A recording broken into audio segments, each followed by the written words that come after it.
ඔබව සාදරයෙන් පිළිගන්නවා Find the Way YouTube channel එක වෙත. මට ඉස්සර තිබුණු ලොකුම ගැටලුවක් තමයි ඉගෙන ගනිද්දි පාඩම් කරන කිසි දෙයක් හරියාකාරව මතක හිටින්නෙම නැහැ. මේ කියවන එක මේ මතක නැහැ. මම ඉතින් ඒකට එක එක පිළියම් කරලා බැලුවා. ඒ වයින් මට හරියටම වැඩ කරපු ක්‍රම කිහිපයක් තියෙනවා. ඒ වගේම පසු කාලීනව මට තවත් ඉගෙන ගන්න ලැබුණු ක්‍රම කිහිපයකුත් තියෙනවා. ඉතින් අද වීඩියෝවෙන් ඒ ක්‍රමවලින් පළමු ක්‍රමයේ විදියට SQRRR මතක සූත්‍රය ගැන කතා කරන්න තමයි සූදානම් වෙන්නේ. මොකක්ද මේ SQRRR කියලා කියන්නේ? ඒක කොහොමද අපි භාවිතා කරන්නේ කියන එක ගැන උදාහරණත් එක්කම අපි අද වීඩියෝවෙන් කතා කරමු. ඉතින් රැඳී සිටින්න කියලා ආරාධනා කරනවා හැමෝටම අවසාන තප්පරය වෙනකන්ම.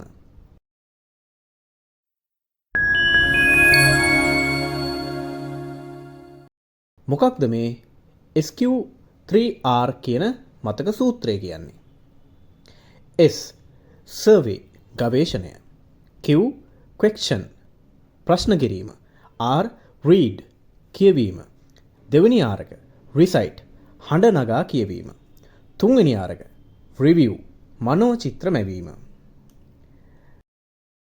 survey ගවේෂණය. මොකක්ද මේ ගවේෂණය කියන්නේ? ගවේෂණය කියන්නේ අපිට පාඩම් කරන්න තියෙන කොටසට අදාළ වෙන විෂය කොටසට අදාළ මාතෘකා, අනුමාතෘකා, පිටු ගණන, අන්තර්ගත වෙලා තියෙන කරුණු ඒවයේ පින්තූරු ගැන අවධානයක් යොමු කරලා ඒ ගැන යම්කිසි ආසාවක්, යම් තේරුමක්, අවබෝධයක් ඇති කර ගැනීම. උදාහරණයකට මම විද්‍යාව විෂය ඉගෙන ගන්න 10 ශ්‍රේණියේ ඉන්න කෙනෙක් නම් චලිතයේ පාඩම් කරනවා නම් ඒ පාඩම මුලින්ම පෙරලා ගන්න ඕනේ. පෙරලගෙන ඒකේ මාතෘකාව දිහා බලන්න. පාඩම සරල රේඛීය චලිතය. ඊට පස්සේ ඒකේ අනුමාතෘකා ටික වෙන වෙනම බලන්න ඕනේ. උදාහරණයකට දුර හා විස්ථාපනය, වේගය, ප්‍රවේගය, ත්වරණය, විස්ථාපන කාල ප්‍රස්ථාර, ප්‍රවේග කාල ප්‍රස්ථාර, ගුරුත්වජ ත්වරණය. මේ විදියට මාතෘකා ටික, අනුමාතෘකා ටික බලලා අනුමාතෘකා කීයක් තියෙනවද කියලා අපි අවබෝධ කරගන්න ඕනේ. දැන් මේකේ හැටියට නම් අනුමාතෘකා 7ක් තියෙනවා. ඒ ටික ගැන මට යම් අදහසක්, අවබෝධයක් දැන් තියෙන්න ඕනේ. ඊට පස්සේ ඒකේ තියෙන පින්තූරු ටික බලලා මම අවබෝධයක් ගන්න ඕනේ. question ප්‍රශ්න කිරීම. ප්‍රශ්න කිරීම කියන කොටසෙන් කෙරෙන්නේ අපි පාඩම් කරන විෂය කොටස ගැන අහන්න පුළුවන් ප්‍රශ්න පිළිබඳව සම්පූර්ණ අවබෝධයක් ලබා ගැනීම. මේකෙදි කරන්න තියෙන්නේ පසුගිය වාර විභාග ප්‍රශ්න පත්‍ර, සාමාන්‍ය පෙළ විභාග ප්‍රශ්න පත්‍ර, ආදර්ශ ප්‍රශ්න පත්‍ර, ඒ වගේ ඒවයින් පාඩම් කරන්න බලාපොරොත්තු වෙන පාඩමට අදාළව තියෙන ප්‍රශ්න ටික මුලින් අඳුර ගන්න ඕනේ.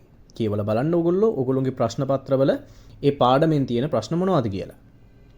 ඊට පස්සේ ඒ ප්‍රශ්න ටික සටහන් කරගන්න. කොලයක් අරගෙන හරි, පොතක් අරගෙන හරි, ඒ පාඩමේ මාතෘකාව දාලා, විෂය දාලා ඒ ටික ප්‍රශ්න ටික වෙනමවා වෙන් කරලා ලියා ගන්න ඕනේ. ලියාගෙන ඔයා පාඩම පටන් ගන්න. ඒ පාඩම කියවගෙන යන විට ඔයාට පැන නගින ප්‍රශ්න අඳුරගෙන අන්න ඒ ප්‍රශ්නත් ඔයා වෙනමම සටහන් කරගන්න ඕනේ. දැන් කලින් කතා කරපු උදාහරණයේ විදියට චලිතයේ පාඩමෙන් ඔයාට මෙන්න මේ වගේ ප්‍රශ්න ටිකක් කරන්න පුළුවන්. විස්ථාපනය යනු කුමක්ද?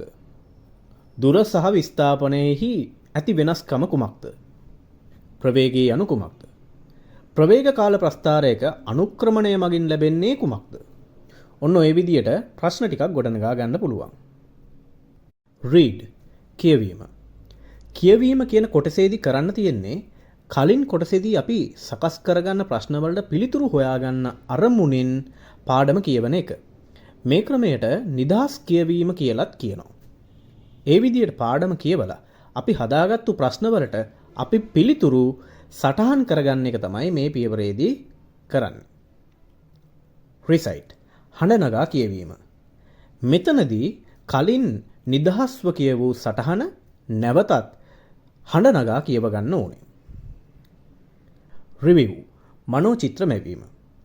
දැන් ඔයාගේ පාඩම් කිරීම අවසන් වෙලයි තියෙන්නේ. දැන් පොත පැත්තකින් තියලා නිදහස් නිශ්ශබ්ද තැනකට යන්න.